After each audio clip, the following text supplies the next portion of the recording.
phone. He's got 5G. Yeah. 5G. I got It 5G. says you are live right now. Yeah. We've been live for 7 seconds. Can you see that? I just got the pop-up or the notification on the top of my phone. Can you see the top? Can you see the comments on the side of the website? 5G. Can you, Aaron? No, you ain't gonna see them. Yeah. Because it's your phone. What's up, everybody? We got three viewers. 3 viewers. Nice. I have no idea where you guys are watching from, and that's okay. But you sure could tell us. It is Thursday night. We just popped on a live just for shits and giggles. Excuse my French. I don't think that's French. I've heard some French before, and I don't think that's actually French. No, this is French, though. Yeah. Florida V. Yeah. What's up, everybody? Hey, Terry. Hey, Ashley Hastings. Ashley Perry. Terry Anderson. She's in Hastings. We're covering Hastings, huh? We got Red Wing, too, and Red Faribault. Nice. What's up? We got Minnesota Madhouse on Against the Odds live Thursday night, whatever time it is, 9 p.m. Central. Yeah, man. So we were hopping on the live. We were actually on the back side of this live in the studio, is what it's called, the broadcast room, and I have a few designs that I have a new background with Against the Odds. It's branded with the logo. I also have a logo for the overlay. I also have a new logo in the top right screen. Just doing some prep work. Marlon is actually on a phone right now. Yep. So we're gonna see how the live works with me on the laptop, him on the phone. And we were talking some good recovery stuff. We were plugging. We were talking about a brand in Minnesota on a mission, and I want to kind of elaborate a little more on that brand because it's a good brand, and they're doing good things in Minnesota. And that brand is Sober AF out of St. Paul, Minnesota.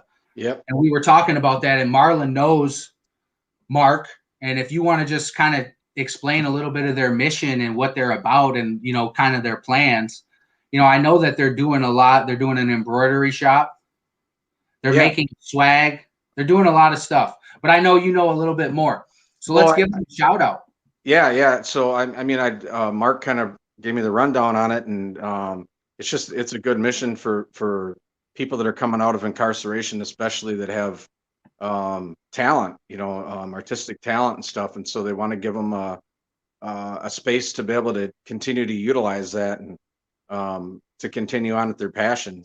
So one of the things that you and I were talking about was that discovering your passion and being able to pursue that. And so for a lot of people that are incarcerated, they only get to pursue that passion while they're incarcerated, because you got to come out and get a job and live in the world, and that stuff tends to get put to the side. And so Sober AF is creating a space for people coming out of prison and that have them types of talents where they can continue on with them and continue to grow them and turn them into something that can be fruitful for them outside of incarceration. So I just think it's a great mission and a good bunch of people that are putting in some hard work to make things happen for people in the future. So yeah, man, that's exciting. That's what's up. Anytime someone's going out of their way to pursue their dream or their vision, it takes a lot of courage to do that. Yeah, it really does. And when in recovery, it took me one day after another, and then one day I just kind of came to this realization, like what I was supposed to be doing and my purpose and my passions. But I never would have been able to do that if I wouldn't have started to exercise those talents that I have and those passions, right? Yeah. And that's awesome that Sober AF's doing that, because we should encourage people, especially people like us, to pursue their dreams, because when we do stuff that makes us happy in life, it keeps us away from that negative crap. For sure. Right? I mean, So when we find really, our purpose, it's key. yeah, it is. It's absolutely key. Until you find purpose, you're just existing from one place to the next, throughout life. And that's what I did for most of my life. I existed from one space to the next through incarcerations, through treatments, through dealing dope, all that stuff. Just existing. And, today I have a purpose. I get up in the morning and I'm motivated to go do the things that I need to do. And it's just helps. Like I'm, taking all the harmful stuff that I did in my past and I get to use it to help guys that are coming behind me. And that's my purpose. And so, yeah, it's just, it's very motivating. And, I think some people too, obviously we need to be able to go out and make a living. But that's not necessarily your purpose, you know what I mean? And so sometimes you need to find the blend of income and motivation to pursue something that's just, meaningful and purposeful. Right. And if you can build yourself into doing something that you love. And then what happens is you end up getting paid for helping people, or you're getting paid to do things that you normally would normally that you wouldn't do. And that I can tell you in general, you don't get paid a lot for it. Right. You don't. Not monetarily. No, and I'll testify to that. I will. I'll testify and I'll tell my kind of, I definitely have a testimony to that, because when I got out, I started going to school to be an addiction counselor. Yeah. I started to work in the field. I worked at the Salvation Army ARC in Minneapolis, and then I worked for a ministry called Lifer Builders as a shift supervisor for their Department of Corrections halfway house program. Yeah. And even that, didn't pay a lot of money. And I was about to get married. And my buddy who was in the Carpenters Union, he was like, "Hey man, the Carpenters Union's hiring." And I thought about it and prayed about it and talked to mentors about it. And one of the mentors that I like to mention is George Frazier from the Salvation Army ARC. And he told me straight up, he's like, "You can do this stuff as a avocation, not a vocation." He's like, "You can help people as much as you want. You can go back to school to be a LADC." And this was because they shut me down because of my criminal background. Yeah. To be an LADC, they told me that I had disqualifying crimes. I'm not saying anything about it because, to be honest with you, I only had 2 years of sobriety when I started filling out for all this stuff. Yeah. I was jumping the gun. But the doors closed and the doors open. And like you said, I had to pay bills. And over time, I continued to help others. I continued to stay sober, continued to do the same thing over and over, and slowly start to grow and develop my purpose. Yeah. And then now, X amount of years later, we're never on a timeline, man. It's a marathon, bro. Right. It's a marathon. There's no timeline to recovery. There's no timeline to changing your life. It happens on the timeline that it happens on. I can't say that I can guarantee you that your life's going to change in 90 days if you do what I say. That would be false if I told you that. Right, Marlon? Absolutely. Yep.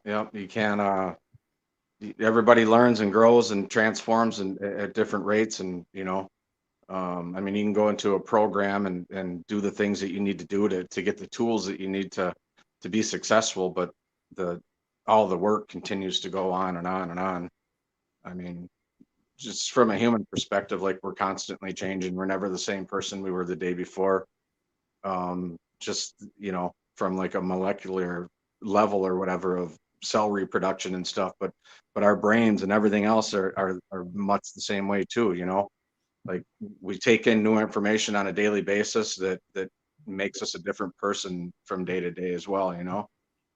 Absolutely. I'm gonna pin this comment real quick. I don't got my glasses. I can't see it. You want me to read it to you? Yeah, please do. All right, I got you. It says, "Put the felons in the seats of scholars to tell their truth, and the recovery rate will rise substantially." So you know, you talked about the DHS stuff, and that's something that's going on right now. My friend Gina is working tirelessly to get a bill passed this year in the Senate, and you know, through the Second Chance Coalition. It's one of the bills that we're supporting.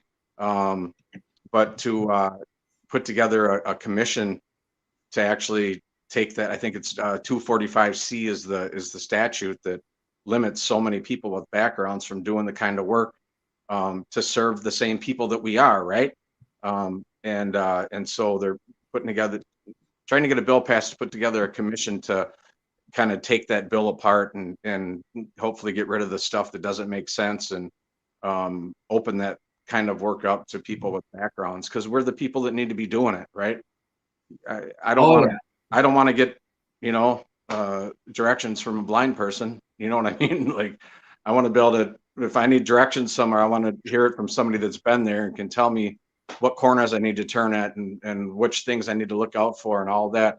And so it's people that have walked the road that need to be doing that work. And they make it so difficult, just like you in your situation. You're a prime example of that, right? I mean, and the amount of people that have actually paid all the money for schooling to get to the end of the schooling and find out that they don't have a future in that profession because of background issues. It's gotten better over the years with DHS set asides and all that stuff. Like now, once you get set aside, it carries with you. Yeah, they were going to offer me a set aside, and I had all kinds of letters written out, but it wasn't long enough. And they were like, we respectfully, they're like, you're doing everything you need to do. They were very respectful. Yeah. They said, you're doing everything you need to do. Hit us up when you have 5 years in recovery. Yeah. Or 5 years, you know, free or whatever they said. And, you know, I didn't take it. I took it as discouragement at first. Yeah. You know, as anyone would, right? I took it as discouragement at first. But, you know, being in recovery, I worked through it. You know what I mean? I found the positive side of just everything that I've been through in life. I don't need a degree, right? I don't need a degree. It was nice to go to school for that. I will go back to school if I need to, if I want to pursue that. But I don't need a degree to tell my experiences and how I've, you know, the stuff I've been through over the past, you know, 10 years in recovery. And then there's many years before that too. And these are just my experiences, and these are just Marlon's experiences. I'm not a licensed therapist, and I don't think Marlon is yet. No. Although I do have several degrees, but right. Fifth degrees and second degrees and first degrees, but yeah, they're not really nice. But you know, now a big turn in recovery is the peer recovery support specialist, which has been a needed piece of the recovery industry, so to speak, or whatever, to kind of the missing link between you know, group and treatment and all that, and then actual support out in the community. And so that same licensing statute, the 245C statute, is restricting a lot of people from even doing peer recovery support specialist work. And you know, it just needs to be changed. It really does. The people that have been through the stuff need to be the people that are doing the work to help people come from where they were and get to where they need to be, you know. So hopefully that goes through. It looks like the bill for the commission will probably be passed, and then I don't know what it looks like for a time frame from that point forward, but it's something that's well overdue. Yeah, it definitely is, because I mean, the proof's in the pudding. Yeah, the proof's in the pudding. It is. They will tell you. I mean, there's no replacement for someone that has been through it, right? Especially that has been through the system, right? Let's not talk about we are talking about addiction, right? But let's just talk about recidivism. Yeah. Right? Let's kind of just we'll bounce away from the addiction and just talk about the recidivism, right? The in and out of prison, and that just doesn't have to do with any of that. It doesn't have to do with any of the nonsense that they think I don't know. It's hard to explain, man. The treatment and the just the mechanisms behind treatments. And I mean, with this page alone, every day, Marlon, I have messages from people from out of state asking for help because their resources are so limited. There was one woman that I told today to come to Minnesota because we have resources. If her son could come to Minnesota, that we might could help her. You know what I mean? And there might be a way to get him there, but you know, he has to be willing and he has to call me. You know, these are the things that, you know, are coming through the inbox at Against the Odds. And, you know, this happens from us going live and talking and sharing our experiences like you were talking about, you know, how we both been through the same thing so we can kind of vibe with each other. How someone that just read the book in college gets on this live, I don't think they could vibe with us like that. Right. But if there's anyone out there that hasn't been through the stuff we've been through and our counselors or anything like that and want to come on to a live and talk and share your point of view, that'd be great too. You know, because honestly, I do want to say this. The therapeutic value of one alcoholic or one addict helping another or one criminal helping another, right, that have been through the walls. And that's what I was trying to get back there. You know, it's not just about addiction. It's about criminality. Right. Man, it's about that bond that we sat behind that wall, because that's like going to war with somebody. Yeah. You know what I mean? In some instances, some people take it like that, and some people take that bond. You know, I know for myself, the guys that I was in the joint with, like Mr. Ealing that came on, there's a high respect for anyone that was in the joint with me when we were on our life, when we were on that journey. Yeah. You know what I mean? And even before that journey, the brothers that were in there when I was on the negative stuff got mad love for those dudes. Yeah. Mad love for just people incarcerated, period. But my point was, it's not always about addictions. It's about being a criminal and being in that community as well. You know, and there's some of those people are just addicted to crime. It's true. So where I work here at Freedom Works, we have a treatment provider on campus. The organization's called Partners in Recovery. And when I began to find out about them before they even started renting space from Freedom Works here and providing services here, they were the first place that I knew of that was doing R&R programming. It's risk, needs, responsivity programming. So for a lot of years, they've done, you know, I'm sure you remember the LSIRs and all that, the level of service inventories and all that. So they take that information and build a treatment plan around it, basically, is what happens, you know. And so my heart's desire, like last time I was in prison, I was taking advantage of every program I possibly could get involved in, because I just wanted my time to be different than any time I'd done before and to leave there better than I went in, literally, you know. And so I realized, like, partway through prison, that, like, man, there's a lot of good stuff that goes on in here, but why the hell did I have to come here to get it, you know? And, you know, yeah, for real, like all the years that I was, you know, in and out of county jail before I ever went to prison and all that stuff, like it wasn't available. You know what I mean? Like, you know, my first DUIs that I had when I was like in my, you know, late teens, early 20s or whatever, went to treatment a few times then, and then kind of burnt up them options for a while, you know? So then it was just jail and in and out of jail and then in and out of prison and all that. And, but yeah, but this organization, that's the type of programming they do. And they do a MRT book that they work through as far as kind of like cognitive stuff or whatever. But, you know, when I went to prison last time, I went to Teen Challenge, you know, really hoping. I was done. Like, I was at the end of my run or whatever, and like just ready to be. Last couple of years of my using was just miserable, you know. And anyway, when I went to sentencing, my client care manager from the floor came with me, and all he really had to offer the courts was that I was doing good in treatment, like I hadn't had no discipline or anything like that. But while I was in prison and I volunteered to be part of this criminogenic study group, basically, it kind of just stirred this thing in me to start digging into, you know, what this criminogenic, I'd never even heard the word before or whatever. And so after I got out of prison, I started kind of just doing some studying on my own about criminogenic needs and all of that. And really, criminogenic just means your criminal thinking is really what it boils down to, you know. But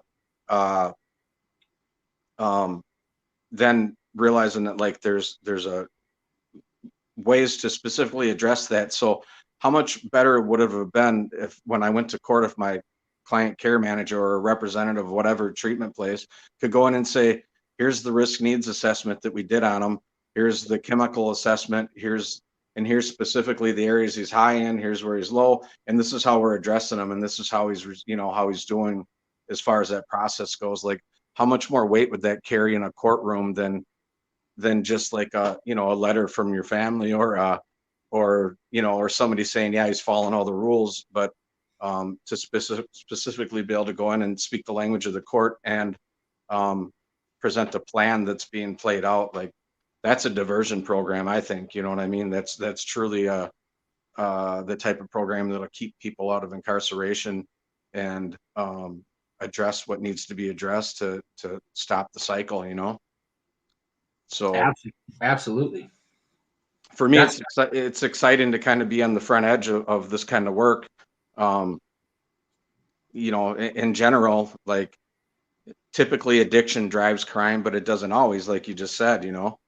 And so, you know, we happen to have a guy that's in the program that hasn't used in, I think, since like 2014 or something like that. But he's in the program because of his criminogenic risk factors and like getting treatment for it, instead of just getting incarceration for it, you know? That's right. Because it's ineffective. For me, incarceration is like, it's easy. It really is. Like all the things that trip me up in life are not an issue in there, you know?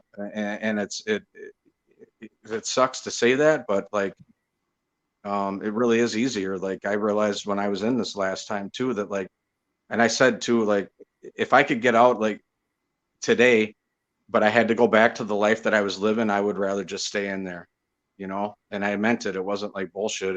That's what I meant. Like, I didn't want to go back to that life, and I haven't. And, you know, no plans to anytime soon. That's for sure, you know? That's right. So one of the things I'm going to reiterate on is what you said. And dude, when I was in the joint, I realized something, and this was before I actually changed my life. This was years before. I realized that I woke up in Stillwater prison happy. Yeah. Happy. I was waking up happy, or whatever prison I was in, right? Yeah. I was waking up happy. I would wake up and I was generally happy because I wasn't looking over my shoulder. I wasn't stressed out, right? Like you said, bro, if I had to go back to that life, keep me in there. And one of the things that I want to reiterate more and more is easy. It is the easy way out. Yeah. Tell people that more, because guess what? Addiction, you can have that controversy all you want, that talk whether it's a disease or whether it's a choice, right? I'm going to tell you this right now. If you've been to prison and you've been sober and you get out of the joint and you use, you made the choice to use. Yeah. You made the choice to use. You can't use that excuse anymore. Right. You know what I mean? And that's where people get it messed up. And I had a conversation with a guy today about it because he believes it's a choice. You know, and I'm like, well, that's not really it. It's always a choice. It's a choice. It's a disease that starts with the choice. Right. And then it's continued choices. When you develop lung cancer because you choose to smoke, it's still lung cancer and it's still a disease, but it began with the choice. You know what I mean? And it's the same. It's the same way with addiction. Sure, it begins with the choice, but it develops into a disease. You know. And that's right. Yeah. Yeah, I had them. But when you got out of the joint, and if you'd have went and hit that meth pipe, bro, you knew what you was doing, right? Oh yeah. That's all I'm saying. Yeah. And I even know, you know, done it enough times. I know that if I hit that meth pipe, then it ends when I go back to the joint. Like that's or dead. Or dead, yeah. But that's the cycle of it for me. It isn't just a matter of I go get high and piss my family off. No, I mean, that's part of it too. I hurt a whole bunch of people, but I eventually end up with the prison sentence. I mean, that's what my relapse looks like. That's what my relapse is, recidivism, because eventually it's going to be another prison sentence, you know? And so my recidivism starts way before I ever get put in handcuffs or make it back to being incarcerated. It begins when I hit the pipe for the first time or whatever, you know? Right. Yep. That choice. You're right, though. It is. It starts with a choice. But then when we get it, a lot of us get out of our situations with the best intentions. Yeah. I know I did for many times. I did. And then what I did was I made that mistake of celebrating on the release day with booze. And then what would happen is, man, I'd be in trouble, dude. The same day I was out, I was just telling someone about it today. I mean, just dumb stuff. Yeah. The choices that I made put me in bad situations, right? Some of the most profound stuff is the most simplest stuff, right? That's what we find out. And for myself, it hit me when I realized that our character is defined by our choices. Yeah. Right? If we want to change our life, if we want to change anything about our character, which is our life, right? About us, if we want to change anything, we have to change our choices. Yeah. It starts so simple. It's so simple, but so hard. And the choices could be like myself. It was a choice when I got out to go to a halfway house and not drink. Yeah. And because the other option was to parole to Louisiana with my dad. Yeah. And I had every intention to, do bad things just because that's just where I was at that time. And until I surrendered and I was like, you know what? Gina Evans came through Stillwater and my heart got convicted. And I was like, you know what? I need Teen Challenge after all this. Yeah. And I was willing and I signed up, but they denied me because why? God had a different plan. Yeah. He opened different doors for me. That's the thing. You know what I mean? It's like, when I got out, I got to go to Teen Challenge, back to Teen Challenge, and and completed it. And my plan is that I would be like Gina and work there indefinitely or whatever, and be like a Teen Challenge lifer or whatever. That was like what I just knew was going to happen. But then it didn't happen. I worked there in an internship actually underneath Gina was my boss for 6 months, and then it ended. And because I didn't have my driver's license and all that stuff, and I wasn't going to be able to get it for a little bit, they couldn't hire me. And so the store opened over here at Freedom Works, and it's where I'm at now. And this truly was God's purpose and plan for me. And in order for me to figure that out, he had to withhold from me being able to get my driver's license. You know what I mean? So there's just, it's just funny how things work. And sometimes it's not funny in the middle of them, but when you can look back and see like why things happen and all of that, and don't lose yourself in the midst of the storm. And then you get to look back in the storm and see why it makes sense in a lot of ways, and actually be grateful for much of the stuff, Exactly, because the old way we did stuff, we wouldn't do that. As soon as something didn't go our way, what would we do? For real. I wanted to get a job. I wanted to get what? I was signed up to go to Teen Challenge. They ain't gonna let me go into Teen Challenge. Yeah. Oh, they don't. Man, I don't need to change my life. Nobody wants me to change my life. Yeah. If they did, they would have let you in. Exactly, right? Exactly. Yeah. And the truth of the matter is that I thought like that for so many years, bro. Yeah. I would let something so small take me and drive. Someone used to use this analogy: don't let someone else drive your bus off the cliffs. Who's driving your bus? Who's driving your bus? You driving your bus, or is dude driving your bus? Yeah. I know that some dudes could drive my bus over the cliff back in the day. Yeah. I could let people drive me. You know what I mean? Yeah. And that's that's something that can still happen today if I'm not on my toes. We can. It's just that simple. Even traffic. Let them rent that space in your head. Exactly. How much you charging them for that space in the head? I asked one of my guys that about some girl that was renting some space in his head. Yeah. Yeah. But for me, I'd have to charge a lot of money because I got a big ass head, man. Do you? What size fitted you wear? I don't know. I'm not even sure. Well, I gotta know, man. If you're gonna get a against the odds hat, Oh yeah. I think it's like a 7.5 or something like that. Yeah, that's big, bro. Yeah, That's big. That's big. Yeah, 7.25. I don't know, somewhere in there. Seven and a Seven quarter something. ain't big. No, 7.5 No, is I though. got a big head. I got a big head. I got Yeah. 7 and a quarter. Oh, okay. All right.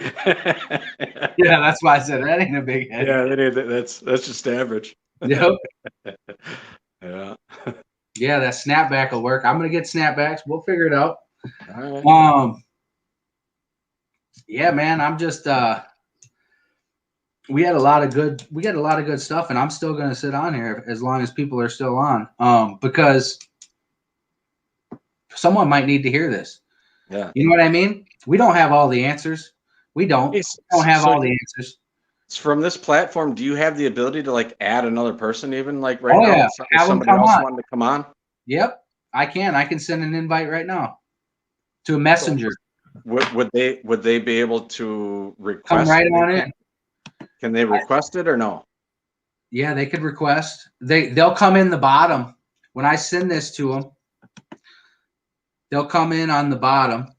Or you want me to just send it to you? You can send them the link that I sent you.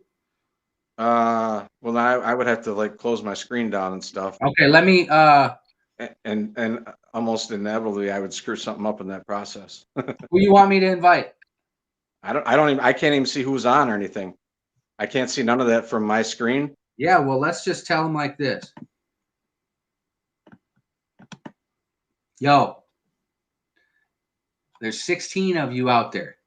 If anyone would like to come onto the live with me and Marlon, shoot us a message, shoot a comment up if you've been commenting. We can't see all your comments, so a message on Facebook would be awesome. I'll get a notification and then I'll shoot you a link.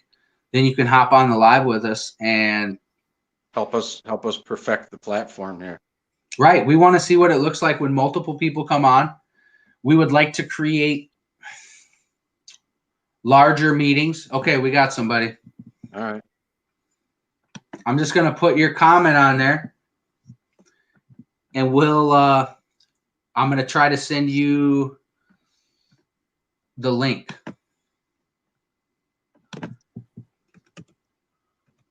And the thing is I'm not sure if I'm friends with you, so that might be the problem.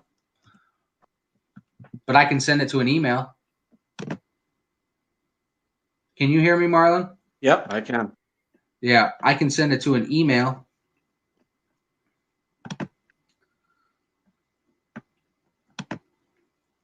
I'll try again. Can't give up the first time. Right? Right. So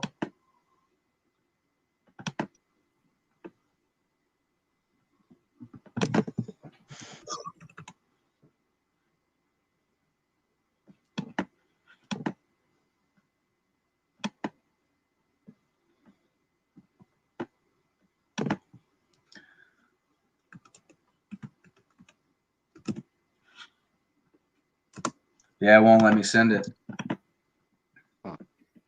It won't let me see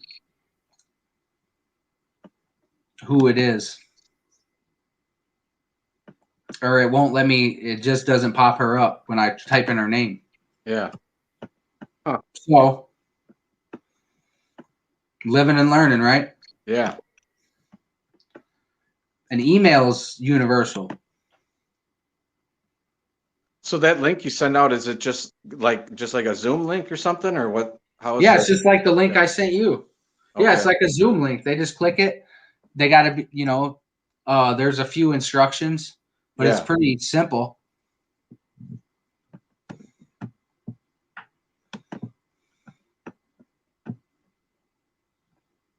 Yeah, I'm typing that name in there, or your name in there.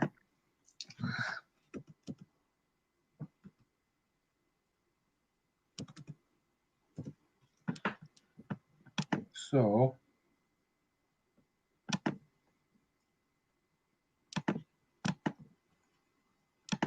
can you see me right now? I can see you. You can? I can't Yeah. see myself. Oh. That's why I'm like, oh. So they can see me. I'm gonna put the background on. Probably making faces, trying to get in there. Chewing on your lip. Yeah, like, dang man, I can't get this to work. I'm gonna try. It doesn't show a name though when I punch that in. Send me a friend request.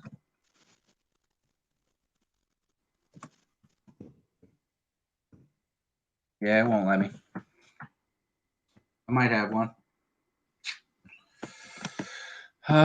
Just not working, huh? I guess not. Thanks, Facebook user. Can't see your name, but we appreciate your comment. You coming on or what, Ashley?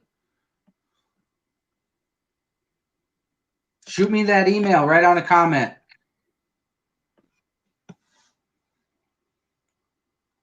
Shoot me the email on the comment and I'll dial it in. I'll send you the email. The email will go through. Guaranteed.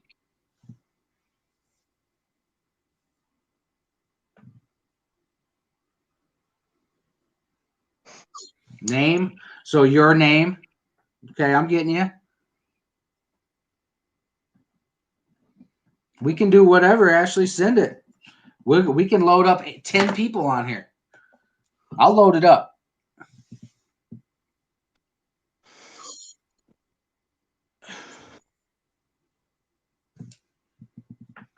Yeah. I don't think they want to put their email address on the comment. I wouldn't either, to be honest with you. I wouldn't want people having my email address. You can definitely send against the odds a message with your email address, or you can send my personal page a message, which is Phil Tyler. Well, we got an email address here. All right. This is Ashley Warner, or Perry, sorry. Ashley Perry, my sister-in-law. We went to school together, so I always go by that last name. You know what I mean? The maiden name. Yeah. But it is Ashley Perry, just so everybody knows. And I'm going to look at my messages because we got something. All right. I'm going to go ahead and send you some stuff. Send you the link. So hop in, Ashley. Make sure it doesn't matter if you're on a laptop, but if you're on your phone, you need to be on Google Chrome or Firefox, right? Yeah, Chrome, I think. Chrome is the best. Yeah, that's what it said on my phone. My phone already had it, but it did give the option to like download it if you needed it. So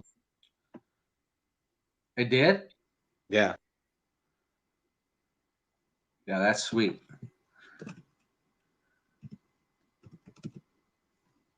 You know, I probably said Ashley Warner because that's her on her email address too. So that's at Yahoo. All right. We'll see how it looks with 3 people if we can get 3 people in. Mhm.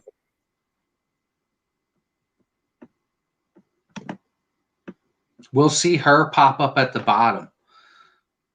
Underneath, can you see that? Oh, we got another email address. Oh, we're gonna have a party tonight. I'm excited. I get excited though.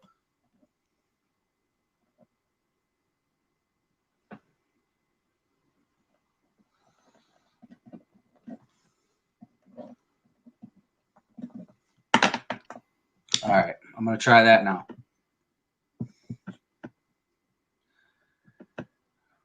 It's a lot of work, ain't it? Yeah. That's why I got to do this stuff before. Right. But I'm a last minute guy.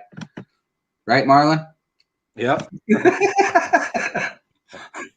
When I just text you the link, you're like, what the heck? Yeah.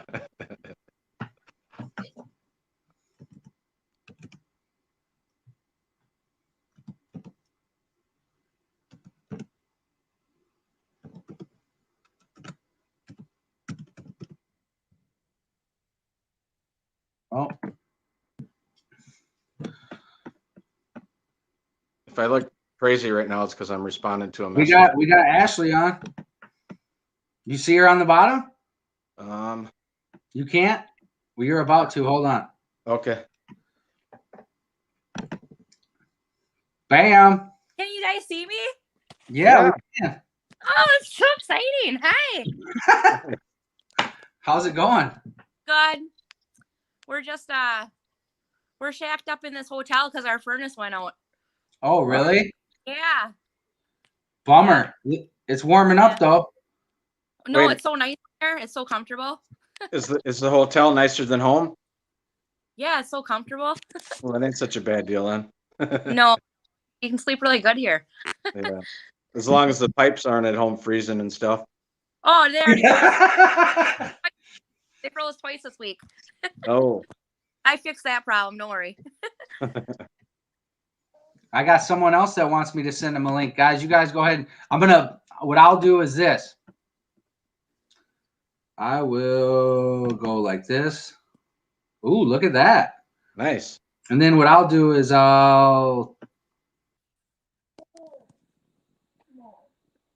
So Ashley, are you on your phone too then? Yep. Yeah. iPhone. Yeah. I just used the link, so Yeah. I got right in. Did you have to get the link through email? I did, yeah. Yeah. Yep. Yeah. Yep. Because he sent it to me on Messenger, but I suppose I don't know. No, I put my email out there so everybody could, reach me if they needed to. Oh. So the whole road can get a hold of you? Yeah, just in case. Yeah. Phil, you still there? He's gone. He is gone. Is it just us now? Well, looks like it. Oh, weird. Oh, there he is. Oh, there he is. I got my mic muted. Oh, okay. I'm sending Nick Federley an invite right now. Oh, Oh. yeah. He's going to be on. Yeah, I'm about to send him one. Oh, cool. So I'm going to remove myself. I'm still here. Okay. And I'll mute my mic so you guys can just talk if you want. Otherwise, I can keep my mic going and kind of chime in. Okay. Okay. I mean, we could just sit here with some awkward silence too, right? Yeah. Yeah. Yep, there it is. So how long's the furnace been out? Well, it went out a few days ago, and then I thought it was fixed, and then the engine froze up last night, or the what do they call that? Blower motor? Yeah, the motor. Yeah. It came to a halt last night, so All not right. good. Yeah.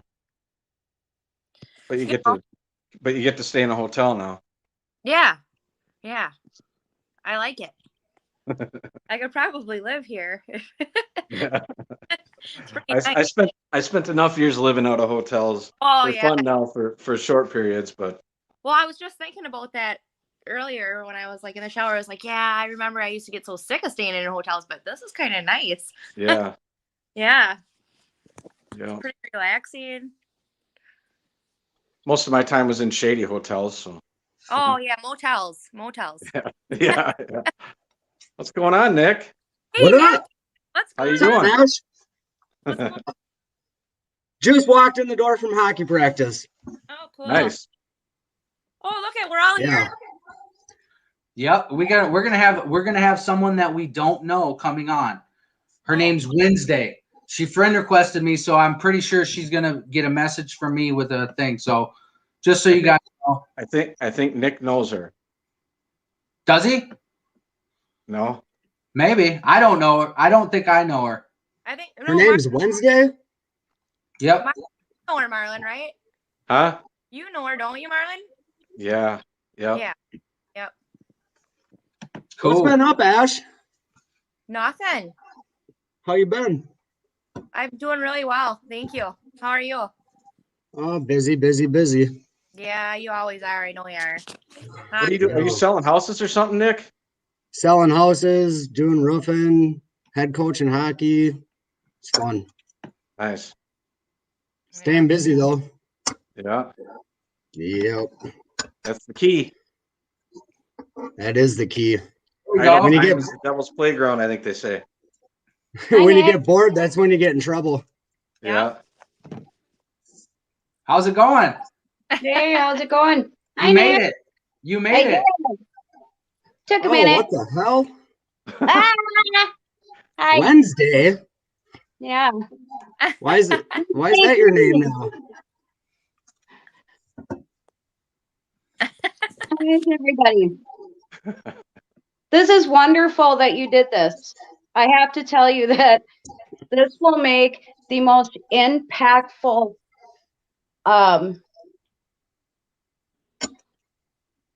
statement here at Going Live because of COVID and everybody being quarantined and this and that and off work and not doing anything. Everybody is on social media. And so this is by far the most powerful force there is right now. And I'm really grateful that you guys are doing this. I mean, Thank you. Thank yes. you. Yes.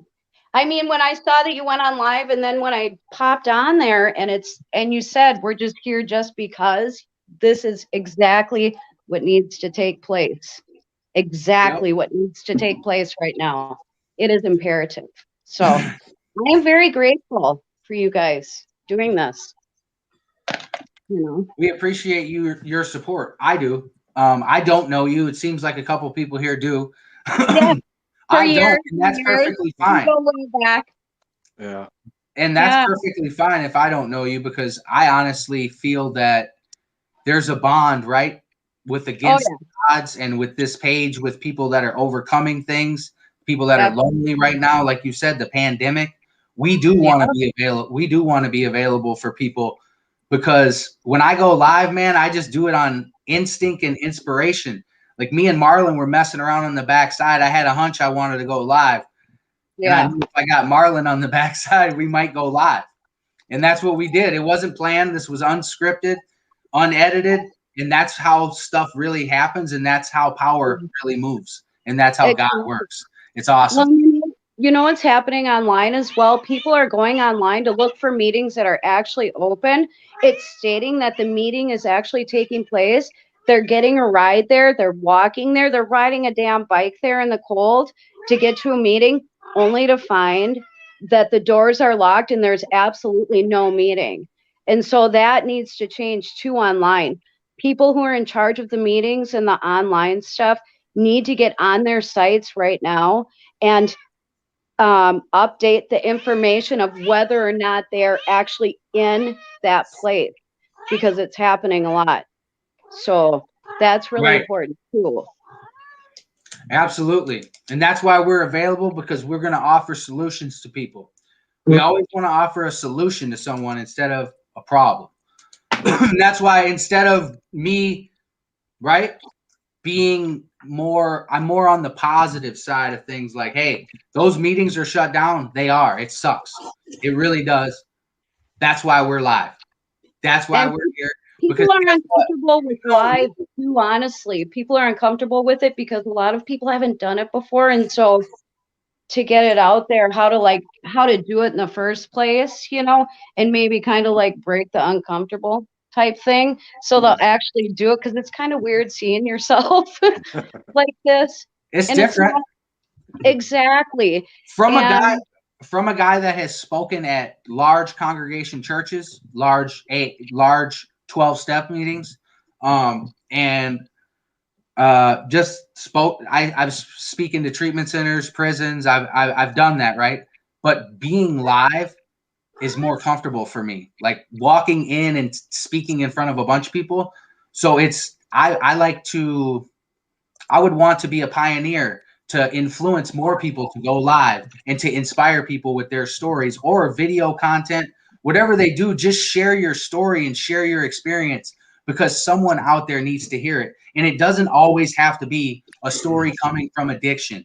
You know what I mean? It's a story of overcoming. It's a story of changing your choices. Exactly. You know what I mean? And we all can come together under one accord, like, hey, this is a positive page. This is Yeah. positive stuff. We're going Exactly. to infuse positivity. Being real too. Being real and being true and saying exactly what you went through, no bars held. If you throw F-bombs out there, that is relatable to people like us, okay? It may not seem ideal to society, but to us, that is how we relate to one another. That makes us feel comfortable in kind of a weird way, just being true and just. When people speak the same language, it's comfortable, honestly, Yes, exactly. Yeah. Yeah. I'm going to start messing around with some of this stuff. All right. Okay, so that's the solo layout. We don't want that. Phil, we did this the other day, man. Yeah, I know, but now we actually have people on here. You can't mimic 5 people when it's just 2 people on. It won't let you. What do you figure out? You could do 10 people? Yeah, we could do 10, and whoever's talking, I want to pin you here. How do I make the screen bigger though, instead of just this little tiny? There's a little spot where you can open the full screen. Because I can't. Wait.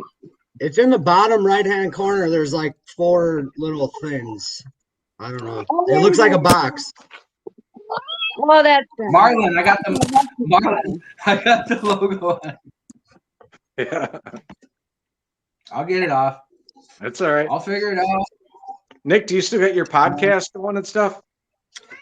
I do, but I don't. I'm actually rebranding it all into something a little different, more called like the Overcomers Project. So it stays more broad, so I can talk with business owners that failed and rebounded. I can talk to people that came from addiction.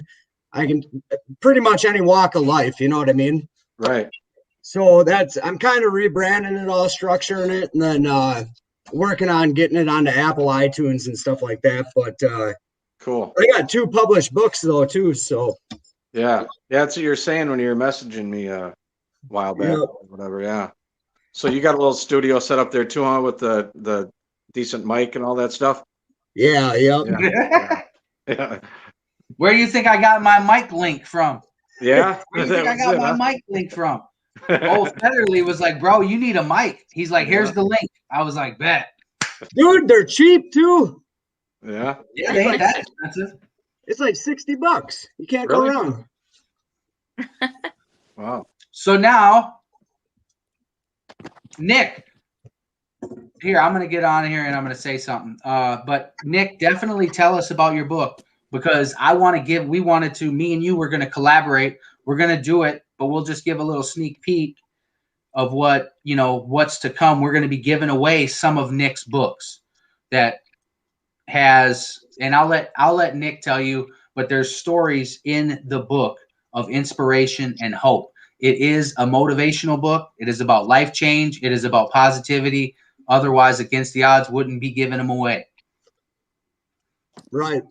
So here's the book. Well, one of them. This is the first volume, but basically what it is a bunch of entrepreneurs and stuff. We all kind of collaborated on a project to publish a book that wasn't just about one person or one person's story, because just like everybody knows, everybody has a different walk of life. So something that, maybe I went through won't resonate with somebody reading the book, but somebody else's story will.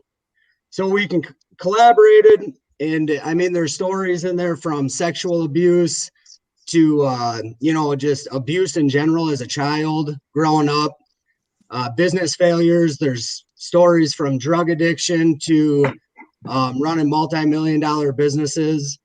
And it basically is surrounded around the aspect of just you can overcome anything in your life with the right mindset. And the key is to get your mindset right before you can overcome those challenges. So, I don't know what more else I can say without giving more Yeah, away. that's fine. Perfect. But no, Perfect. the first volume of it is basically the backstory to everybody, and what they went through. And then the second volume, we got into the mindset and where, like, how the change in your mindset helps you overcome those obstacles. So there's kind of two different routes, I guess, between the books. One's mindset and then one's the backstory. So, and then we actually got a third one coming out here in March. So Nice. Yeah, So we're going to get a couple copies and we're going to be able to give them away on the platforms. Thanks to Nick, he's donated them to the page, and we'll announce that, and we'll get into a maybe some kind of contest, or we'll make sure we have some fun giving away positive, knowledgeable books, because that's what books are. Books are knowledge, right? Yeah. We can learn from other people's stuff. One of the things that I knowledge, and always knowledge is tell power. people is, just because I didn't learn from my mistakes don't mean that you don't have to, right? I wasn't very wise as a kid or as a young man. I did the same thing over and over and over, and I expected to somehow get different results. It didn't happen like that. It don't happen. insanity, bro. Like, right. Exactly. Over and over. I want to give a shout out. yes, there's my boy. That's my guy right there, everybody. He passed away this year. He was my best friend in high school. I took it very, very rough. I still take it rough. He was a good friend of mine. This is one of his prints in the back that you see. I got to figure out how to hang it up and get it in a nice spot. But Andy was a good buddy of mine, and definitely when people pass away, it hurts. But what happens is, for myself, I can take that pain and I can put them towards my mission to help others through his life and things like that, right? There's always a positive outlook that we can see. It's an attitude that I choose to have every day, is that attitude of gratitude. I choose to look at that cup half full when I could definitely look at it at half empty anytime. We always have that choice, right? You guys, if one of you guys got something to say, let me know. I want to put you on the big screen. Just taking it all in. I think Yeah, one key. keep taking it in, brother. Here's the deal. One of the things you said earlier was key, bro. The easy way out, man. Yeah. That's for real. And like Nick said, it was a mindset. Like that was something that I had to put in my mind. Like, hey, you want to be tough? You think you're a badass, but yet you get out of the joint like a little bitch. Yeah. You know what I mean? You go hit that meth pipe and you go drink. You go take that easy way out. You ain't trying to change nothing. That's what I was telling myself. You ain't trying to change nothing. You still make the same decisions. You know what I mean? I was a straight up coward and a piece of shit. I mean, I think of all the years that think of all the years that I said I would die for my kids, but I wouldn't change my fucking life for them. You know what I mean? Like that. It was just a cop out. Like, and literally, like, I would have given my life because my life didn't mean shit to me anyway. So I really what I was offering up wasn't even valuable to me at that time, and it really was a cop out. Like, today I'm working hard to try to mend the damage that I did back then. It's still hard. It's still a work in progress. I still have trouble when me and my wife go out. We were just in Vegas over the weekend, and she'll look at me sometimes and she can tell like there's something bothering me, because there's still a part of me that feels like I don't deserve to enjoy life because of the pain that I caused my kids, and it causes conflict between us now. And we're working through it, and she understands like my perspective on it. And but there's still that kind of lingering guilt and shame that comes from all that. What I'm not going to let it do is tear me down. I'm not going to numb myself to it again and just create more of it, though. But but yeah, because of all the years that I would die for him, but I wouldn't change for him, you know? Yeah, I do know. I know what you're saying exactly. I watch, man, that's powerful because a lot of people say that. You know how many times you heard some shit on my kids, Yeah. on my skin, all this crap on my kids. A lot of people put a lot of stuff on their kids. Yeah. And some of the things that I noticed, you know, on my journey to change was working with other guys, trying to help them change as well, you know, and this happened with me multiple times, right? Is that lip service that we get. Yeah. I always tell guys, you know, you can tell me whatever you want, but I base my conclusion on what you do, not what you say. Right. And that's really like what it boils down to. That's what I have to tell myself too. So what I tell people, I tell myself because I have to live that. Otherwise, no one's gonna listen to me. Right? Yeah. You know what I mean? If I didn't change my life around, no one would give a shit what I was talking about right now. Right. If you Right. didn't change your life around, no one would be watching. If Nick didn't pull his head out of his ass, no one would be watching. Ashley, we all know her head was in her butt too for a little bit, right? Otherwise, we wouldn't be on this. We wouldn't be on this platform. We all make mistakes. We all have struggles, and we all overcome obstacles in life. And it doesn't necessarily have to be a meth pipe all the time. It can be emotional stuff, Yeah. right? It can be uncomfortability, man. It can be going into situations. It can be definitely be. I'm gonna tell you right now, Marlon, get ready for this. Definitely relationship stuff. I've been married for multiple years, brother. You're in for it. It's fun. We don't know how to experience a relationship because we never have been in a healthy one, so we get to learn it all, and it's a blessing. And sometimes we have to have a little bit of pain to come with that understanding. You know what I mean? It just works that way, man. But it's I a waited. beautiful thing. I waited like I was out of prison 2 years before Aaron and I met, and you know, and I was really kind of got to the point where I was like just cool being alone, you know. Yeah. But had I just continued to stay alone, I also would have had some unresolved stuff that I didn't even realize was still there until her and I started going out and doing fun things, stuff that I should enjoy doing with my wife, healthy activities. But yet then this guilt stirs inside of me, that feelings of like I still don't deserve to have fun because of the shit that I put my kids through, and you know, and everybody else. But that's unresolved trauma that I created for myself, but it's still there, right? And I never would have known that until her and I started spending time together. And now there's this other piece that still needs to heal, you know? And so I can either be bummed out by it, or I can see it as an opportunity to take another step of healing, you know? And that's the route that I'm choosing to go with it. So, you know, That's and right. the more you talk about stuff, the less power it has over you. And I'm sure that just sharing this now in front of, I don't know how many people are watching this or listening to it or whatever, but when we give voice to our problems and voice to our fears and all of that, they lose their power. They just do. That's the power of connection. It's the power of relation. It's the power of healing, you know? Absolutely. It I is. And think it takes a too, lot it's of courage. It takes a lot of courage to talk about vulnerability with relationships, especially as men. Yeah. You know what I mean? Yeah, It's for sure.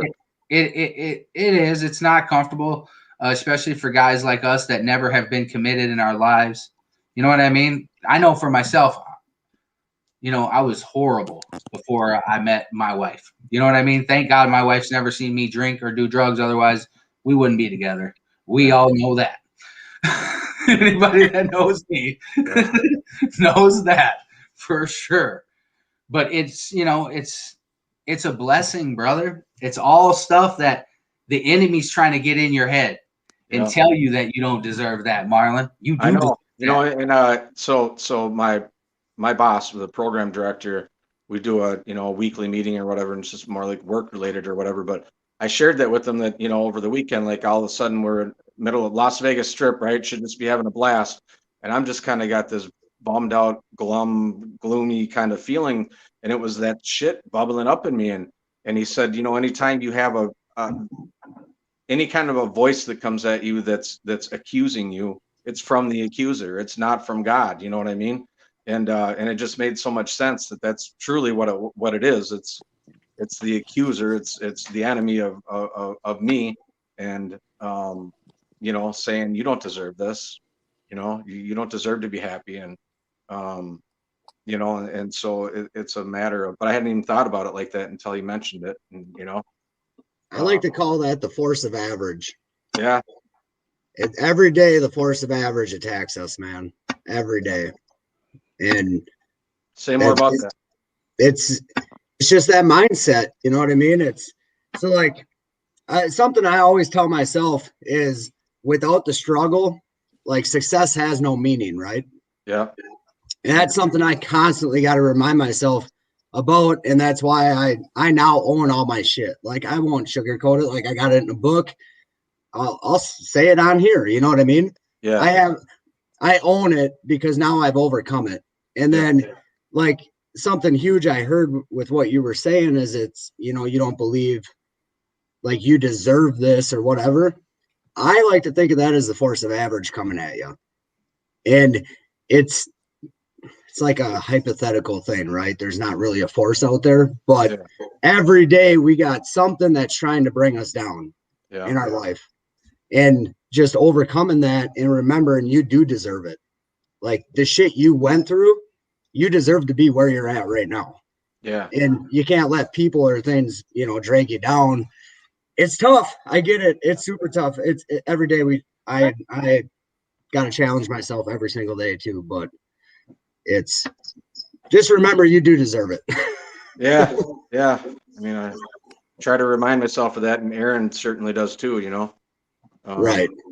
Because you got to think like now all that struggle that you went through and everything that you did go through. Like I heard you say that you hurt a lot of people or whatever. I don't know your backstory, so it's hard for me to comment on it. But you said like you hurt a bunch of people, whatever. I got kids your age. You know what I mean? Yeah, you know, and all the way down to 16. So now it almost turns into a purpose to help others not go down that road. You know what I mean? Oh yeah. And I think that's what you know, something we all got to remember. Like Phil said with our story, is it's powerful because we did make those mistakes, we did do that shit, but now here's our opportunity to give back. Yeah. And that's the way I look at it. And it helps. That's the exact thing that brings value from all of that bullshit from the past. That all of a sudden it turns it into something that's valuable is the fact that you can use it for something positive, you know? Right. And even if it's just one life that's impacted, that's huge. Yeah. You know, and that's kind of that mindset that I like to keep. It's almost like I don't regret any of the shit I did, because if I regretted it, I wouldn't, you know, I would be dwelling on it still. Yeah. So I put it on the back burner. I forget about it. And I try to use it as a story that will help somebody else. Right. And so far it's been working. Yeah. But everybody's different. What works for you doesn't work for you. Won't work for Ashley. It won't work for Phil, you know? Right. Yep. Well, all right, guys. Hey now. But I'm really proud of you guys. Thank you. You leaving? Yeah, I gotta go. I gotta hit the hay. It's almost 11. All right, well hit the X on the way out. You know how to get out, or do you want me to remove you? No, I can get out. You don't gotta kick me out. I'll just leave. I want to kick you out though. All right. Just kidding. Bye, guys. Hit the red X. Bye. Leave studio. Right. Bye. Peace. Bye. You don't gotta kick me out. I'll just leave. Nice. That was great.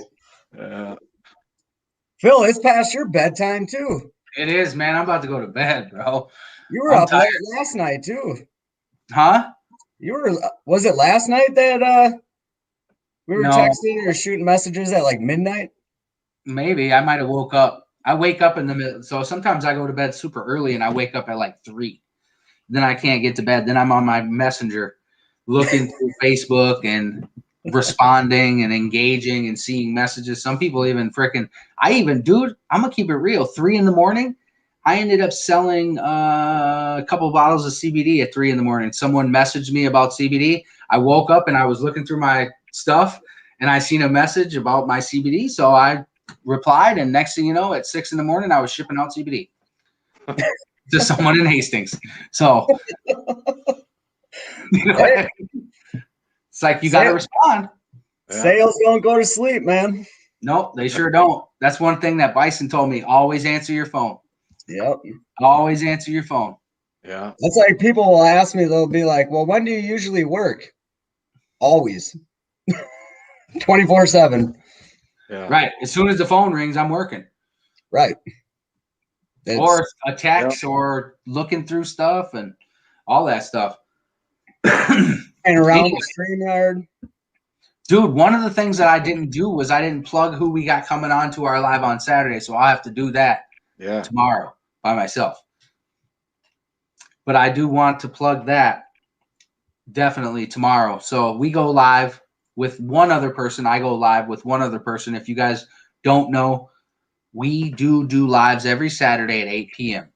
I usually have a special guest. I alternate between guy and girl. Marlon was on before. Nick will be on in the future, but we have a girl coming on this Saturday. Her name is Cassie, and she's going to be coming on and she's going to be telling her story. Now, her story is a little different because she had 7.5 years of recovery in the rooms of recovery and relapsed. So she has an incredible story of hope, because anytime someone relapses after a substantial amount of sobriety, there's definitely some lessons to be learned and some experiences that can be brought to light that we don't have to make mistakes and fall down that or go down that road, right? There's a lot of good things coming from the lives that we broadcast and the people coming on the lives. We have different people every week. I will definitely go live with more people throughout the week because this seemed to be very valuable and it seemed to be much needed. We had 2 other females jump on to the live with us, Ashley and Wednesday. Wednesday jumped on, and it was a great time. Ashley jumped on. It was a great time. You guys can jump on anytime.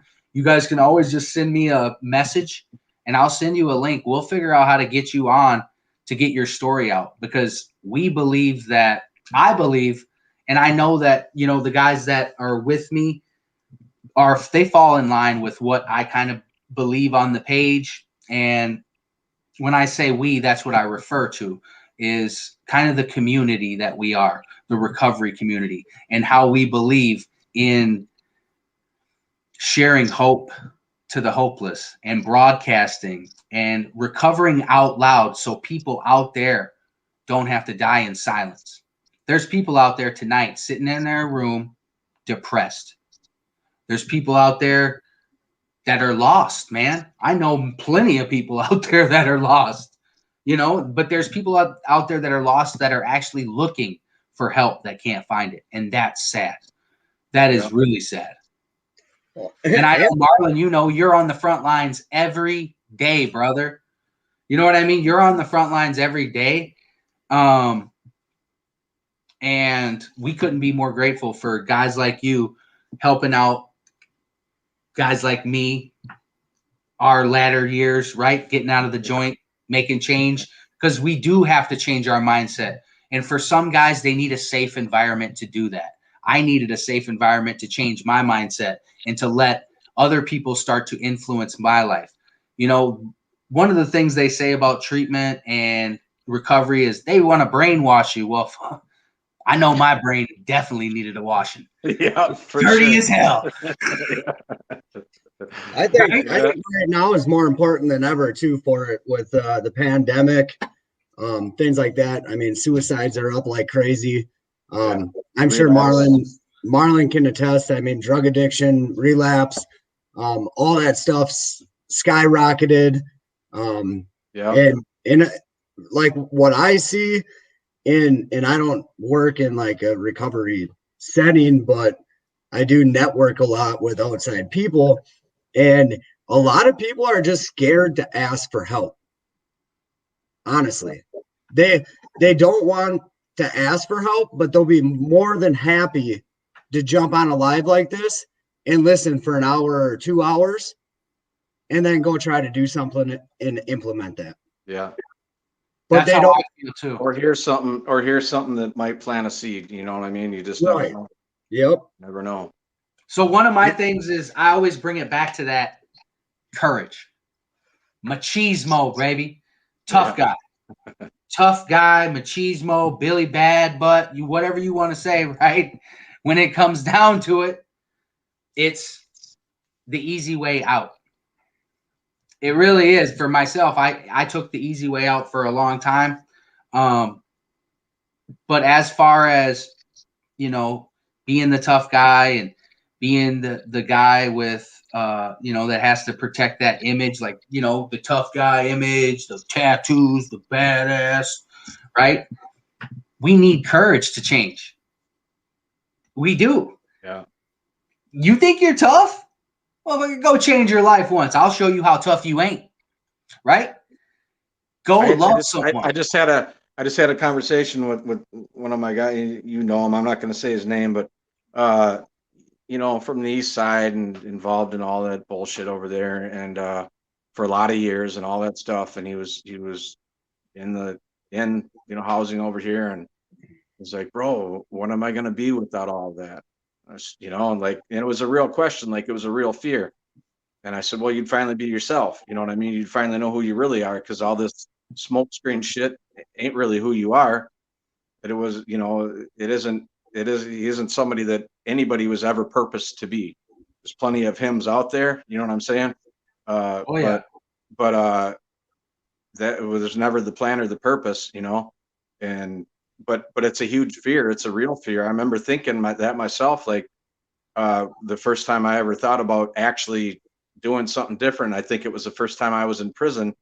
The thought came to my head of like, well, when I get rid of all this, when I'm not selling dope, when I'm not, like, who am I then? Like, you know what I mean? And for me, that's really where the Bible came in eventually, was like, oh, there's a book that's a couple thousand years old that tells me who I was designed to be. You know what I mean? And that's what really started to make sense to me. It was like, oh, that's it. You know what I mean? It isn't dope dealer banging a bunch of chicks and blah blah blah and money and whatever. You know what I mean? Like, it's something so much more than all that. It is. I think it comes down to your identity. Yeah. And you got to figure out, well, at least for me, I'm not going to speak for other people, but I had to figure out who I wasn't in order to figure out who I was. Yeah. So I had to actually take steps backwards and figure out, like, I'll use smoking cigarettes as an example. Like, did I enjoy smoking them? Yeah, absolutely. But my future self and what I envisioned, was that my identity? No. Right? So I had to figure out who I wasn't and who I didn't want to be in order to figure out who I wanted to be. And I think a lot of people struggle with that identity part. Yeah. Is figuring, because a lot of people want to please so many people besides themselves. Yeah. Yeah. And I think identity is huge.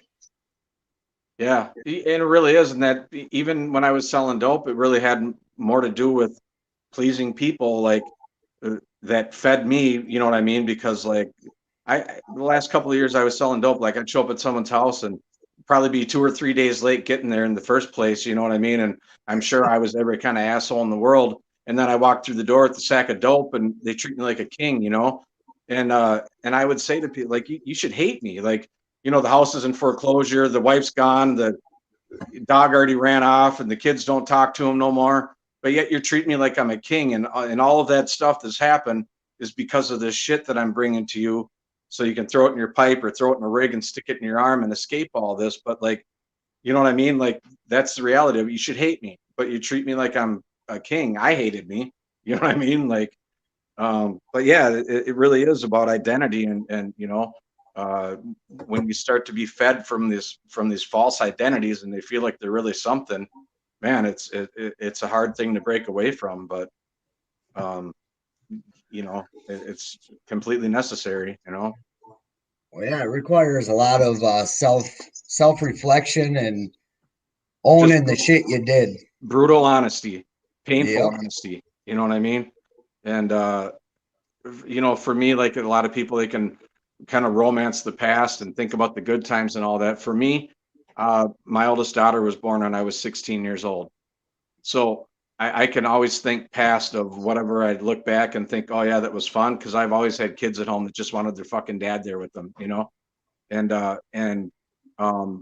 so any hint of like, oh yeah, the good old days and all that, I can eliminate that immediately by just really thinking about what does truly matter to me, and that's my offspring, you know. Even though it didn't seem that way for a lot of years, but you know, that was the reality of it. Absolutely. Pop 'em. Especially me on the other side, because you also know, but you know, Yeah. I was in that situation. Yeah, And as a kid, it's not easy. yeah, You know, it's tough to grow up without that person, you know. I know. And but at the end of the day, it's about what people do now, you know. Yeah. I You know, I firmly believe people can change I do the too, and you know, I don't know, man. I hate, you know, I was 40 some years old before it happened for me, and honestly, part of it was like realizing that like I can remember back to like being right around 2 years old, barely, you know, barely 2 years old. And so I realized at some point that if I applied that memory forward, I could really see the end of my life. You know what I mean? Like the finish line was in sight. If I just apply my memory towards the end, and like I just realized at some point I didn't want the second half of my life to look like the first half, you know? I mean, there's a lot of beautiful things that happened in that first half, and the kids were born and all that stuff. But like the legacy I was going to leave for them was horse shit, you know? And um, I just came to the realization that wasn't going to have that, you know? Like I wasn't going to have to pass away and them have to say like, oh, there was so much potential there or whatever. right. They'll be able to say my dad did some shitty things, but he turned his life around, you know, and that means a lot to me, you know. Oh, absolutely. You know, That's fun. That's funny you said that, because I remember I was I forgot how long, but I think I was supposed to be on probation until I was like 40 or some yeah, shit. yeah, And we put in for an early request. I think I was like just shy of turning 30. yeah, And so I was asking to get off like years early. yeah, And I remember going into that courtroom in Dakota County, and the judge looked at me and he was like, why should I sign this piece of paper? yeah, And at that point in time, I had to figure out, you know, bullshitting around stuff is not the way to get to the end result. right, Right. So I looked at that judge and I was like, look, man, I was like, I lived the first 30 years of my life in juvenile center, jails, doing dumb shit, you know, partying all the time, and not making a good quality living for myself. I yeah, said, and I just want the opportunity to fix that in the next 30 years. yeah, And he was like, you know, the judge he said, you know what? That's probably the realest answer I've ever had. He goes, so I'm going to go ahead and sign this paper. And he's like, I hope I don't see you in here again. yeah, I was just point blank honest though. Like, yeah, it was like, I was fed up. I had enough. I wanted to live a different life. And in order for me to do that, I needed to get off paper. yeah, And I was just brutally honest with him, and he signed it, and I couldn't believe it. It was like, holy shit! All right, and still to this day, I haven't went back and stepped in a courtroom minus for, you know, child custody and shit like that. But yeah.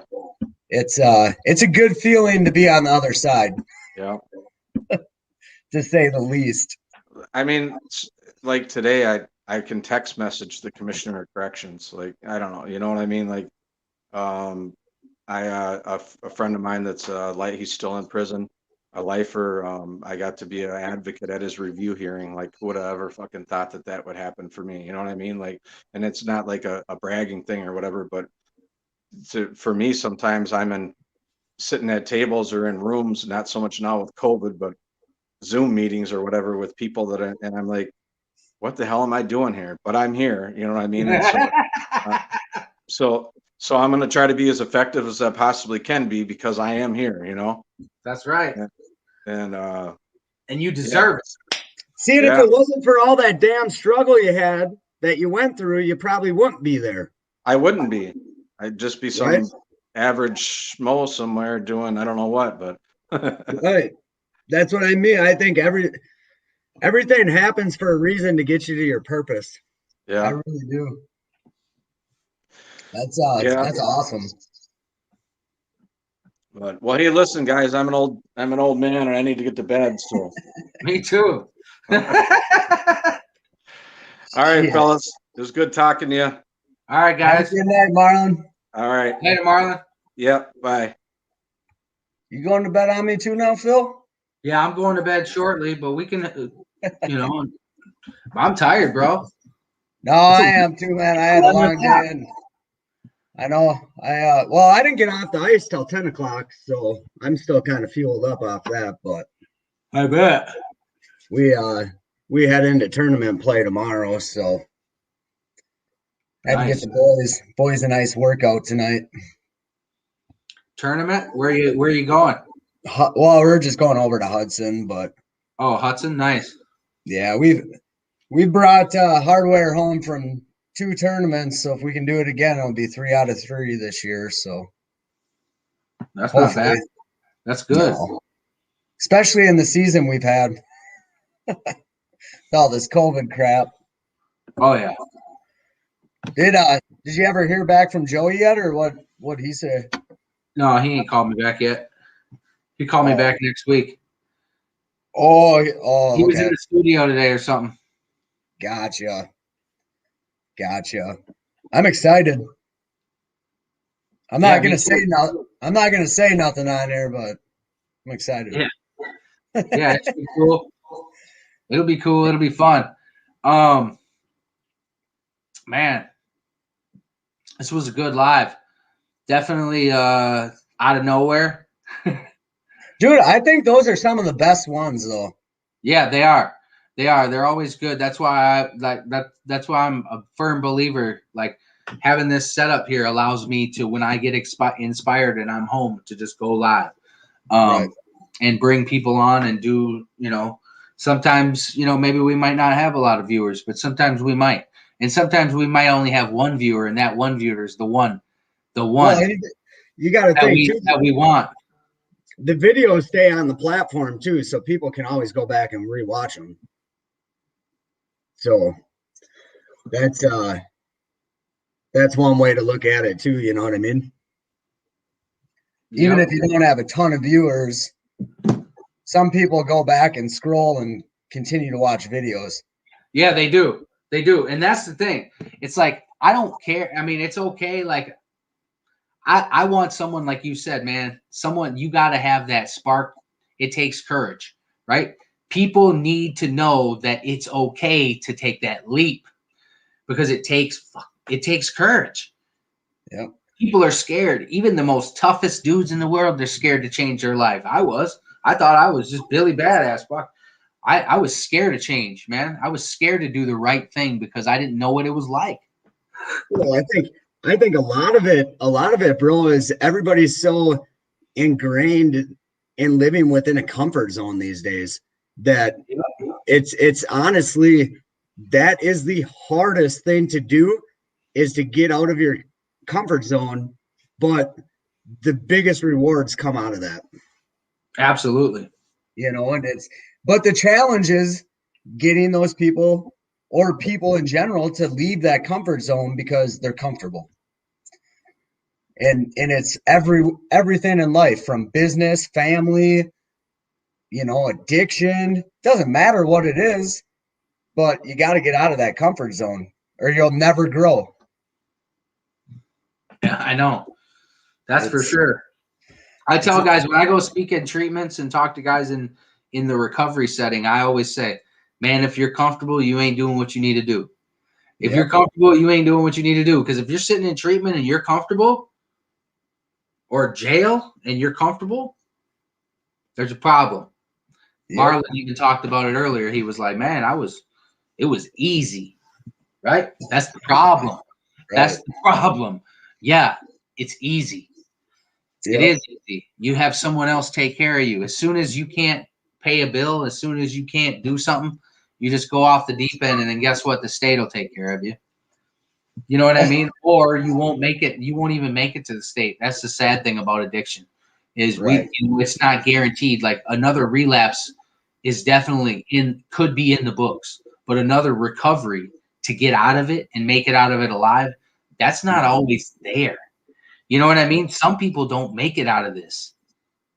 I have a couple friends of mine. I know lots of people that didn't make it out of this. You know what I mean? I know lots of people. Yeah, it's sad too, because it actually just happened with a couple people I know down in down south, and we were talking to somebody trying to help them, trying to give them some light, and one day that text message went unread, and that was the last day. And it's like, I mean, it happens just like that, and Yeah. That's like you said that the chance in having that opportunity again isn't always there. It's not. No. No one's And promised tomorrow. That's why I go hard every day. You know what I mean? We ain't that's why I promised like to tomorrow. tell people, get comfortable being uncomfortable. Right. Because if you can be, you'll grow. Oh, absolutely. You definitely will grow, because your uncomfortability, you will learn and you will grow. Bottom line, there's just no, it's really hard not to. Well, that's like people getting into, like sales and stuff. And I don't know where you're at with stuff, but you get a sense of security when you got an hourly job, and you step away from that, and like the only way you're making money, the only way you're putting food on the table is if you're out hunting. That's it. And that is the true definition of like being comfortable, being uncomfortable, right? And I just think more people need to do that, because I know me personally, and I know you probably can share a similar story, but man, as soon as I stepped away from that union shit, I have grown a ton. And Well, I wouldn't necessarily say union, just 9 to 5, W-2 life. well, You know yeah, what I not mean? W-2 life, period. 9 to 5, whatever. It's I got a lot of respect for the union, I do, but Right. It's once I left that 6 to 2 or whatever. 6 to 145 if you can skip your breaks. Yeah, skip your breaks, but yeah, once I left that though, it's like that's when the growth took off, because I was uncomfortable. Right. And I just I'd like to see more people get uncomfortable. Right. I got opportunities for people to get uncomfortable all the time. I do. I honestly do. If you guys are watching and you want to get out of your comfort zone, definitely hit me up for career opportunities, as well as coming on to the lives to share your story, because that can be uncomfortable too. Yes. For some people, doing anything first, doing anything that you've never done before can be uncomfortable. But if it's positive, man, go for it. You know what I mean? If it's something you've never done before and it's positive, take the courage and go for it. You only live once. You know what I mean? It's like, If someone asks you to tell your story, and you don't want to do it because you're scared, that's not a good reason. Get out of your comfort zone. Tell your story because that's what was intended for you to become of you, because someone asked of you to do it. I was taught early on that if someone asked me to do something and it is for service work and, recovery, to definitely say yes, especially if I can early on to a lot of things. Obviously, you got to know when to discern, and you can't say yes when you got to go to a job or you have a responsibility. You know what I mean? And that's something that I have to say, because some people might take me literally and think that I mean to go say yes to everyone that asks you for help, because that's not what I'm saying. What I'm saying is use your better judgment. What I like to do is I like to lead to the lake, so to say. I like to lead to the lake, and it's on you if you want to fish. I cannot change your life. Nick, he ain't going to change your life either. You're going to change your life. We're going to bring you to the lake. It's on you to grab the fish you need to get what you need out of that lake, man. You know what I mean? The lake is plentiful. It really is. It's the world. And there's a lot of blessings in the world. Of course, there's tons of negativity in the world as well, but I see the positivity in the world. I see the value in 2021. Man, if you ain't out there getting it harder now than ever, then you ain't on your grind, right? There should be more planning. There should be, on the entrepreneur side, there should be a lot more gears turning with the new world, so to say, the digital world, the content creation, even the roofing industry. You know what I mean? Even knocking doors is going to change, and doing things like that. We have to think. We have to definitely adapt to our situations. Success is being able to move from failure to failure without losing any enthusiasm, right? Because we don't, you know what I mean? There's just doors get closed on us, and we just continue to move and move and move, and we got to keep that same enthusiasm on and on and on, and that's what helps us. And it definitely, it's not easy. It's not easy all the time. No, it's not easy, man. Sometimes you don't want to. Sometimes you don't want to do what you want, do what you need to do. Sometimes you just want to stay in your bed. You don't want to go to the gym. Sometimes you don't want to hop on and talk to your mentor when it's time to talk to your mentor, or it's time to own up to something that you messed up on. Those are things that, definitely need to happen in life. They definitely need to happen in life. Many years I spent avoiding confrontation, avoiding conflict, avoiding uncomfortability, right? All that stuff makes us uncomfortable, and all that stuff can make us grow.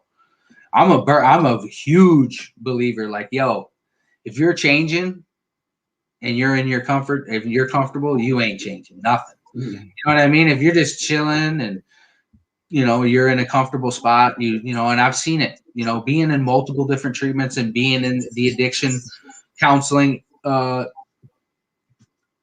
whatever community or industry or whatever you want to call it, being in the addiction counseling world, you see a lot, and you can get negative real quick because the success rate is so low. It's very draining. Well, I think a lot of people, it's almost like instant gratification, right? It's like they want to change, but they want to go from point A to Z right away. And that's not how change works. And what I tell a lot of people, and if you're listening to this, you can use it, whatever you want, but I tell a lot of people that I talk to in that process of changing is focus one day at a time, and focus to be 1% better than you were the day before. Whatever that is, I don't know what it is. Everybody's different.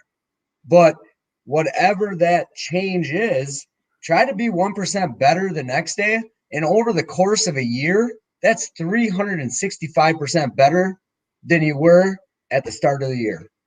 And it doesn't take a lot of work to do something 1% better the next day. and just focus on the small steps. That's how you end up getting from point A to point B is multiple steps. It's not one giant leap. And I think a lot of people, kind of they get discouraged when they realize that it's a long-term game. It's not a short term. I know. I got guys. Hey, man, I got guys coming out of. In the past, I've had guys coming out of the joint. They've been out a couple months or whatever, maybe even a year, and I do something that they say to me, "Must be nice." They say that to me, "Must be nice." Yep. I'm like, what? What you mean must be like? Do you not know?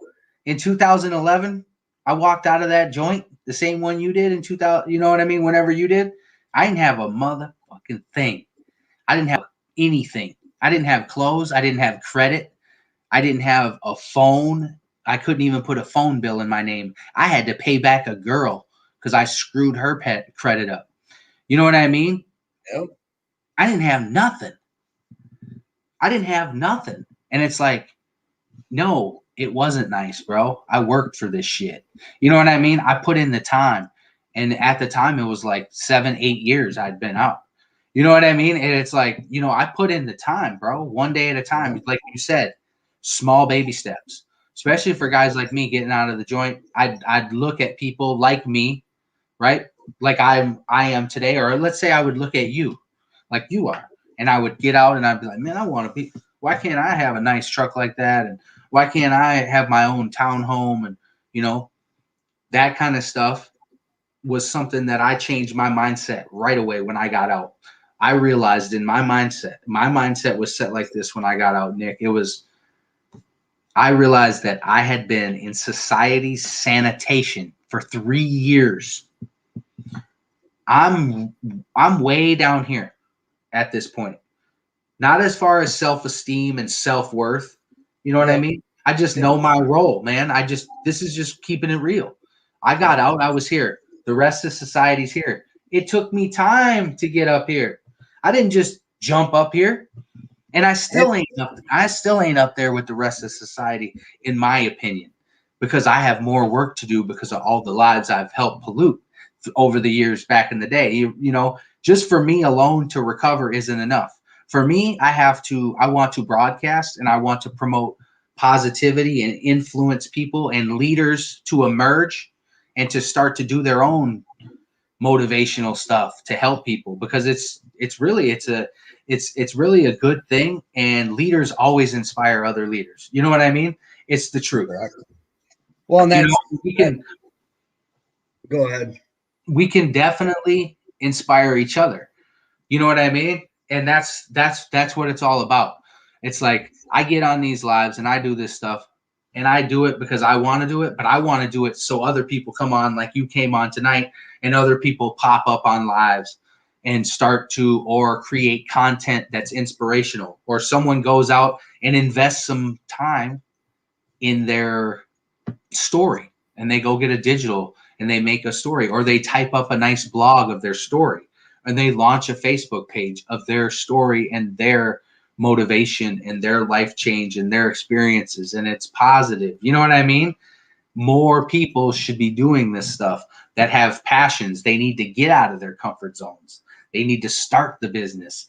They need to start these ideas that you have. All you have to do is start to put them to action. Start to write them down and make baby steps, and you'll end up actually building some really fun stuff because you've built it. I built it with a brand, Florida V, and I realized a lot and I learn a lot still. And I don't really, in business is such a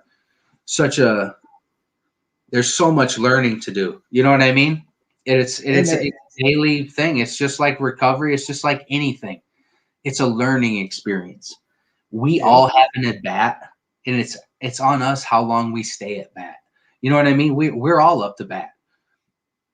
It's your legs that walk out of the batter's box. Ain't nobody gonna push you out. It's on you. It's always on you. You have the say. You have the say so if you want to quit or not. You know what I mean? Otherwise, there's other ways, to improvise. You don't always have to quit. Well, yeah, you hit the nail on the head too with you just got to start. It doesn't need to be perfect. It doesn't you don't need to have all the answers because you'll figure that shit out on the way.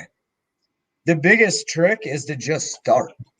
That's the 90% of the battle with anything is to just do it and start. It's it's no different than going to the gym, right? Your first day going to the gym, you don't want to do it. You hate it. Everything else, but if you just go 3 months down and you do it every day, because that's the other key component to change and success and anything along those lines is consistency. And as long as you stay the course and just start, you'll end in 3 months, 2 months, whatever, 4 months. Is going to the gym so hard? No, it's a routine now in your life. And that's like the hardest thing I think to grasp right away in the early process of change is to understand that concept of consistency. And like you said, just start. Just start. Don't question the what ifs. Or, well, what if this happens? What if that happens? Well, what the fuck happens if it doesn't happen? Just start. Right. I think a lot of people get caught up on that. Like, what happens if I fail? Well, then you fucking fail. Start over again. Just don't quit. It's Yeah, that was kind of, that's always been so with roof sales. People have been in my ear with roof sales for a couple years, always one for a long time. Like before you, they were, Anthony was telling me, oh, you would be really good at this. And I was in the union and I was comfortable. Mm-hmm. And then what happened was COVID happened. And then I got to kind of do a little bit of moonlighting and experiencing and a storm hit and I found out, hey man, this is what's up, man. This is fun, exciting. It gives me, I might be loud. It gives me an opportunity to definitely be independent. And it gives me an opportunity to actually make real money. And if I wanted to, I could really do some real good with it. And that's the way I look at it. You know what I mean? The roofing industry, we help homeowners. And well, then I was just going to say that it's in alignment with your purpose, right? Right. Your purpose is to help people, and it's in alignment with that purpose. That's key right there that you said that. That's key. Yeah, it is. And we help homeowners, you know what I mean? And it's part of my purpose. I love to connect with people. I like to talk to people. I like to network, and it's right in my wheelhouse. And if I would have never just said, okay, I'm going to start it, right? I'm going to go out and I'm going to do that. If I would have never did that, I would never know. And for many, many years, I could have done it a long time ago, but I wasn't ready. I didn't have that opportunity. With 3 kids and a wife, you have to, there's responsibility. Yeah. But this year, it's all in. It's all in, and I'm excited about it because you're excited too, aren't you? Yeah. Oh, I'm pumped. As soon as that snow melts, I'm on some asphalt shingles, whatever.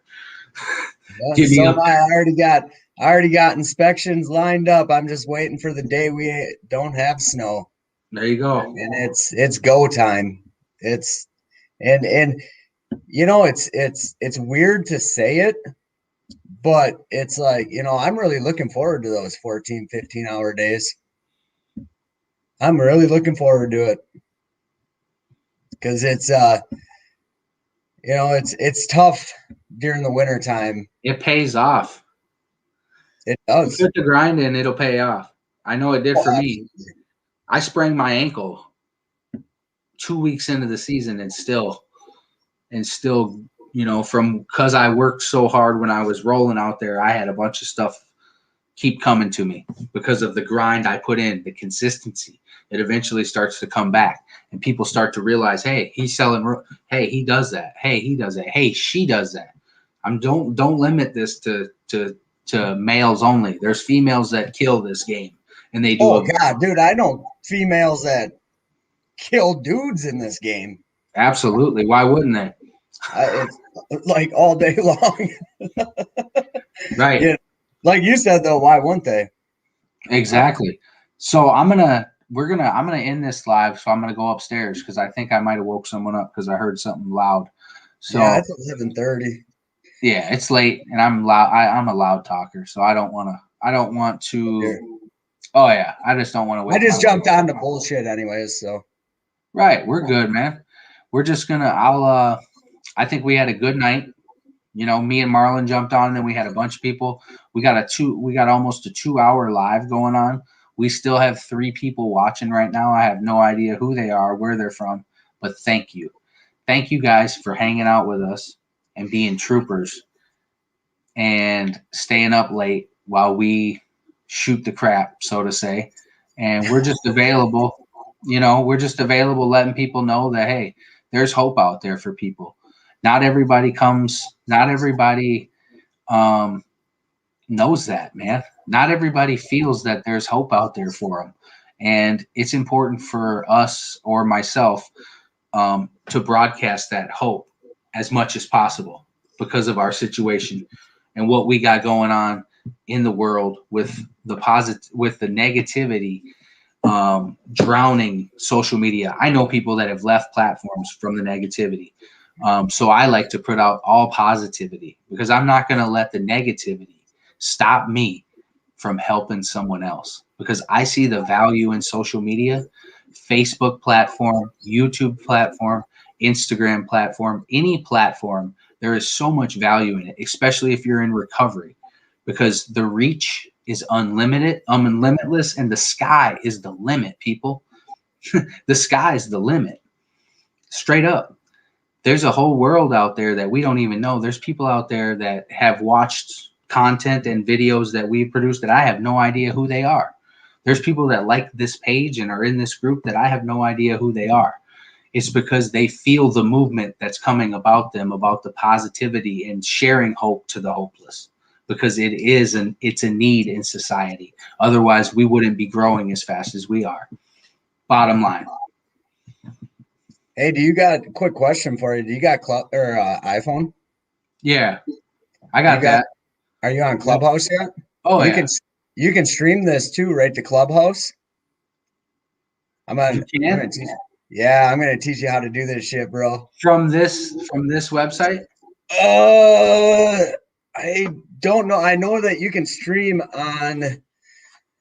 from Facebook to Clubhouse, and then what we were doing on Clubhouse is we were doing like the for instance, like the show like you would do on Saturday. And then we would open up the Clubhouse room so listeners could chime in and engage with you or whoever's on that the other end of that conversation and ask questions and stuff. Yeah, that's what's up. That Clubhouse app, that's something else. Yeah, that's another thing. It's like there's just so much out there. What I do is I stick with what I'm good at. And I'm good at Facebook right now, and Facebook's doing well. So I'm sticking with Facebook, but I am on Clubhouse. And if you guys are on Clubhouse and you're watching, add me because I like Clubhouse too. This is a guy right here. His name's Russell. He's from Louisiana, and I met him. And how I met him was through the page. He reached out and we were talking and chatting, and he liked the page and stuff like that. So awesome. Yeah, and then I messaged him, and he's actually from Louisiana. So hometown. Me, man, I love Louisiana. And if you're from Louisiana, I love you too, man. We're family. That's how I feel. Seriously. Louisiana people, man, I got nothing but love for you. Absolutely. Minnesota too, but Louisiana is a little deeper root. I'll be there in a couple of weeks, heading down to New Orleans. Nice. For Win the Storm conference. Okay. Have you been there yet? No. Or have you heard of it? No. Is Well, I Anthony? think I've heard of it on some on Facebook. Yeah, it'll be my first time in New Orleans, so we'll see what Yeah. happens. That's what's up. He says I hear, man. That's right. That's that Louisiana boy. He is That's here. awesome. He's doing good too. So I'm gonna. Awesome. You can go ahead and cut off, and I'll just close it out because I know that I need to make a closing statement. If you want to make a closing statement, go ahead. No, I'm good on that. All right, man. You have a good night, Nick.